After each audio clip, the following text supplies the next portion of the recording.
farin cikin kasancewarku a cikin wannan ƙasa tasa, a cikin wannan ƙaramar hukuma ta Katagum mai tarin albarka. Har kullum abin da mai martaba sarkin Katagum yake so ya gani kuma ya ji shine woman entrepreneurship.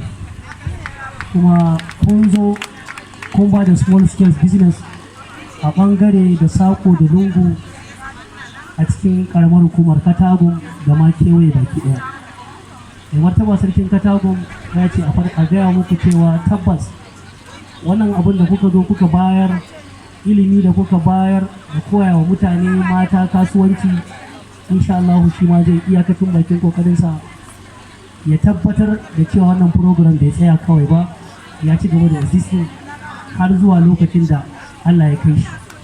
Da fatan wanda suka koyi wannan abu za su tsaya su tabbatar da cewa wannan abin da aka koya musu sun samu abin yi. Kuma mai martaba sarkin Katagum a har kullum ya faɗa kuma yana kai wannan small scale business da ake ta yi, ake empowering mata, shi ma kullum a kansa yake, ba dare babu rana. Yana ba da jari a mata su yi gyaɗa, su matsa gyaɗa su yi mai, yana ba da jari a mata su sayi injin niƙa, yana ba da jari a mata su abubuwa da yawa, musamman har lalle. Kuma ta sarkin Katagum yana sa a kayan lalle a bawa mata domin su hira da mutuncin kansu su kuma san yadda za su.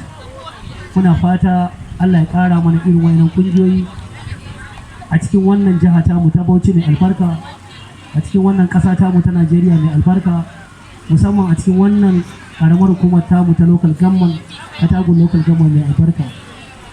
Da fatan duk wanda ya zo wannan guri Allah mai da shi gida lafiya.